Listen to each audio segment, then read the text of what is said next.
ఉనికిని కాపాడుకోవడానికే బీఆర్ఎస్ నాయకులు నర్సాపూర్ ఎమ్మెల్యే సునీతా లక్ష్మారెడ్డి ప్రజలను రెచ్చగొడుతున్నారని టీపీసీసీ రాష్ట్ర ప్రధాన కార్యదర్శి నియోజకవర్గ ఇన్ఛార్జ్ ఆవుల రాజిరెడ్డి అన్నారు. స్థానిక శాసనసభ్యురాలు గతాన్ని మర్చిపోయారని, ప్యారానగర్ డంపింగ్ యార్డ్ ఏర్పాటుకు కారకురాలు తనేనన్న సంగతి గుర్తు తెచ్చుకోవాలని విమర్శించారు. ప్యారానగర్లో డంప్ యార్డు నిర్మాణం కొరకు మరి చర్యలు తీసుకుంటున్న క్రమంలో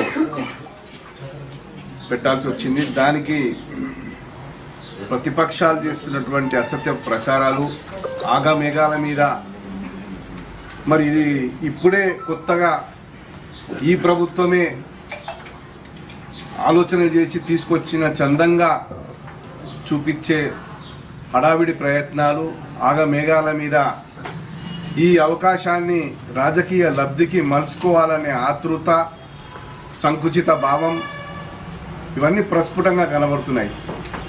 ఈ క్రమంలో పాపం స్థానిక శాసనసభ్యురాలు కొంచెం గతాన్ని మర్చిపోయారు, చరిత్రను మర్చిపోయారు. లేదనుకుంటే ఈ ప్రజలకు చరిత్రను వెలికితీసే పరిజ్ఞానం లేదనుకున్నదో ఏమో, లేదనుకుంటే మరి కాంగ్రెస్ పార్టీ ఆ విషయాలను బయటకు తీసుకురాదనుకున్నదో ఏమో. మరి మన గుమ్మడిదల్లా మీడియా సమావేశంలో మరి ఆమెను అరెస్ట్ చేస్తుంటే ఆమె చేసిన హంగామా చూస్తే ఇదంతా ఉప్పెన వస్తుంది, నేను అడ్డుకుంటున్నాను క్రమంగా చెప్పింది. అమ్మ, ఆ ఉప్పెన తెచ్చిందే మీరు, ఆ ఉప్పెన కారకులే మీరు, ఆ దుర్బుద్ధికి బీజం వేసిందే మీరు, ఆ దురాలోచనకు కారకులే మీరు. ఈ ప్రాంతాన్ని మరి ఆ రోజు ఇది నాశనం అవుతుంది, దీంతో నష్టం అవుతుంది మీరు అంటున్నారు కదా, దానికి కారకులే మీరు. దానికి సాక్షాత్తు మేము నిన్ననే మరొక వీడియోను గతంలో తీసుకున్న కేటీఆర్ గారు పబ్లిక్ను ఉద్దేశించి మాట్లాడినప్పుడు ఆయన మున్సిపల్ శాఖ మంత్రిగా ఉండి మేము జవహర్ నగర్లో ఉన్నటువంటి పరిస్థితులను వేరే దగ్గర రానియం, దాని కొరకు మేము ఇక్కడ 2 ప్లేసెస్ను ఐడెంటిఫై చేసినామని చెప్పి మీకు తెలుసు. ఒకటేమో మన ప్యారానగర్, ఇంకోటేమో లగడారం.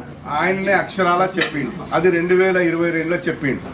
అమ్మ, మరి ఆయన 2022లో చెప్పినప్పుడు మీరు మహిళా కమిషన్ చైర్పర్సన్ ఉన్నారు, మరి బీఆర్ఎస్లో మీరు ప్రాతినిధ్యం వహిస్తున్నారు, బీఆర్ఎస్ సభ్యత్వం ఉన్నది, మీకు బాధ్యత ఉన్నది ఈ ప్రాంత వాసిగా. మరి అప్పుడు కళ్ళు మూసుకున్నారా?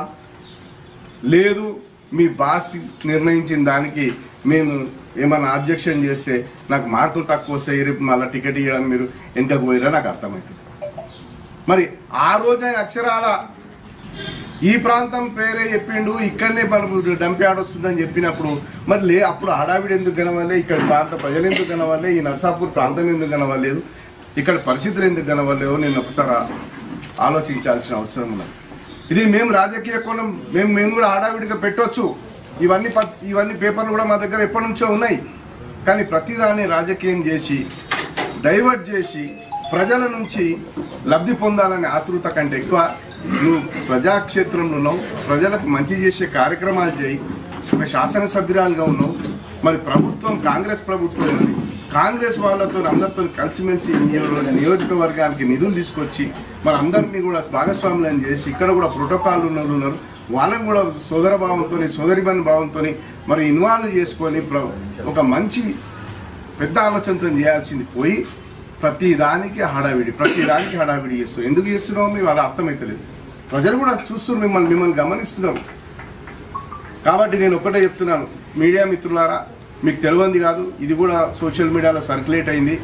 31/10/2015 నాడే ఈ ప్యారానగర్ ఈ నల్లవెల్లి ఫారెస్ట్లో గట్ నెంబర్ ఏదైతే ఉన్నదో అది 152 ఎకరాలను ఆ రోజు జిల్లా కలెక్టర్ గారు ఉత్తర్వుల మేరకు మరి తహసీల్దార్ అప్పుడు జిన్నారం తహసీల్దార్, ఇప్పుడు గుమ్మడిదల తహసీల్దార్, వాళ్ళు 152 ఎకరాలు జిహెచ్ఎంసీకి హ్యాండ్ ఓవర్ చేసి పంచనామా పేపర్ ఇది అందరూ కూడా పబ్లిక్ డొమైన్లో ఉన్నది.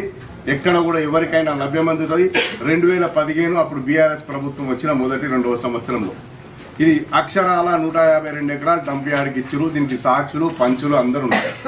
ఈ పేపర్ ఇది ప్రభుత్వం అందరి అధికారుల దగ్గర ఉన్నది. ఎక్కడ కూడా తహసీల్దార్ ఆఫీసులు ఉంటుంది, ఎక్కడైనా ఉంటుంది. ఆ తర్వాత ఈ 152 ఎకరాలు లోపల ఉన్నది.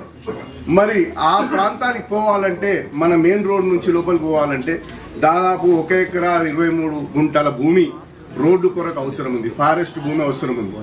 మీకు అందరికి తెలుసు, ఫారెస్ట్కి వెళ్ళి రోడ్ వేయాలంటే సెంట్రల్ గవర్నమెంట్ పర్మిషన్ దాకా పోవాలి.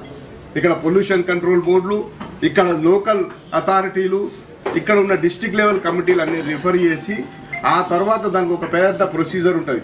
ఫారెస్ట్ భూములలో రోడ్లు వేయాలంటే మన ప్రాంతంలో ఫారెస్ట్ ఉంది కాబట్టి మన ప్రాంతంలో చాలా మందికి తెలుసు ఫారెస్ట్ భూములకి రోడ్ వేయాలంటే. దానికి సంబంధించింది కూడా దాదాపు 2021కి వెళ్ళి స్టార్ట్ అయింది.